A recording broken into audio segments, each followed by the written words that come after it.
All right, folks, join me as I dive into the plan you're not supposed to see.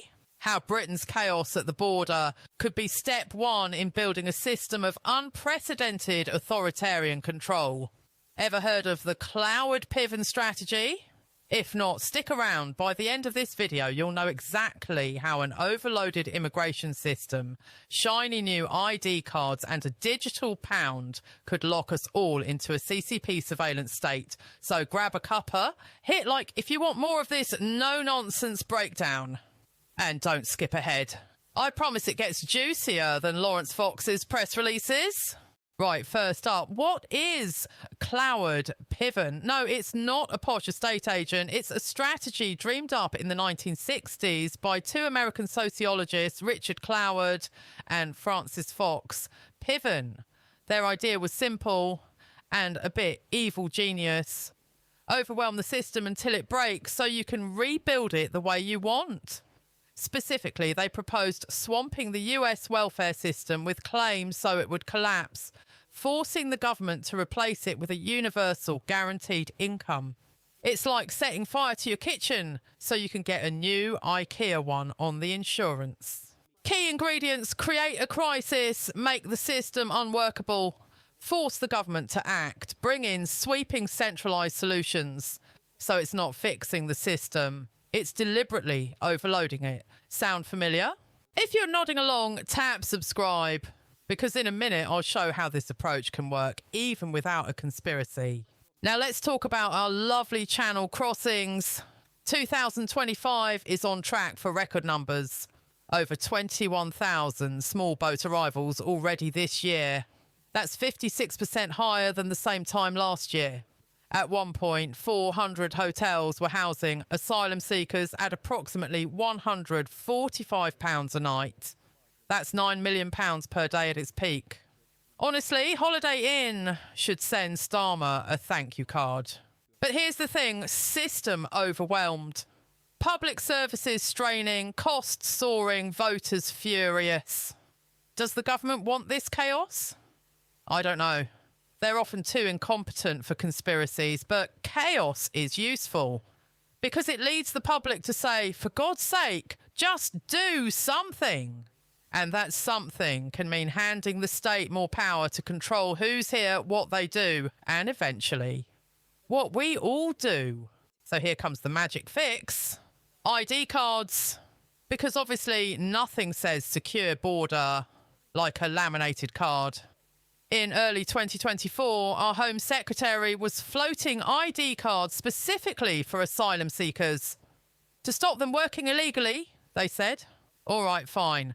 But once you have the system built, why stop there?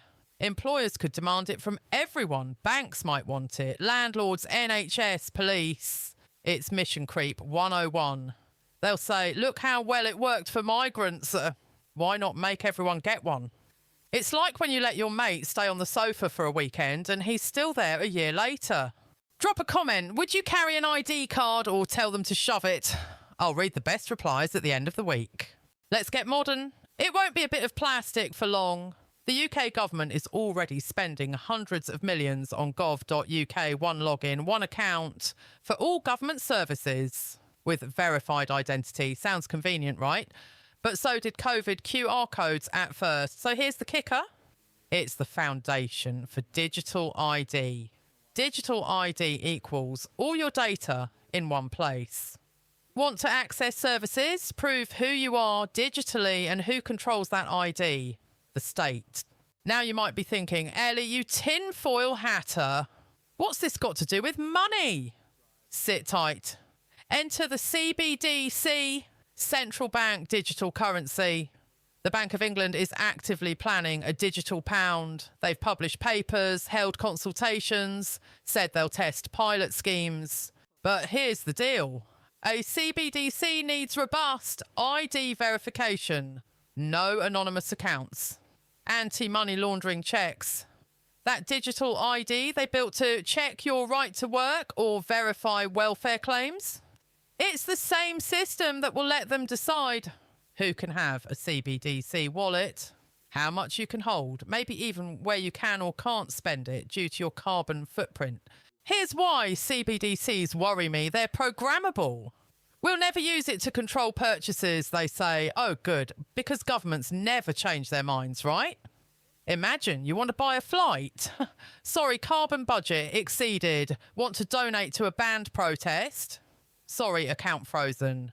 Want to save too much money? Negative interest rates to encourage spending. Sounds mad, but China's already trialling it. Nigeria has it. The EU wants it. And the UK is watching carefully. Guys, please stick around to the end. I'll tell you exactly how to push back against this. Let's review the steps. Overwhelm the system with small boats. Public screams for order. Introduce ID cards just for migrants. Expand it to digital ID for all. Tie it to a digital pound. Lock in surveillance and control. It's not one big conspiracy with Dr. Evil stroking a cat. It's a series of opportunistic moves. Never waste a good crisis. So what do? We talk about it. We call it out. We don't let them sneak it through while we're busy arguing about Love Island or Harry and Meghan. We demand transparency. We demand debate, because once that infrastructure is built, good luck tearing it down. So if you want to keep the pressure on, hit like, subscribe to TruthCast UK, share this video with one person who still thinks the government has their best interests at heart. Let's be the pain in their backside they didn't budget for. Well, that's it. I'm Ellie, who'd quite like to keep some bloody freedom for a few more years. I'll catch you all in the next one. Stay safe, folks.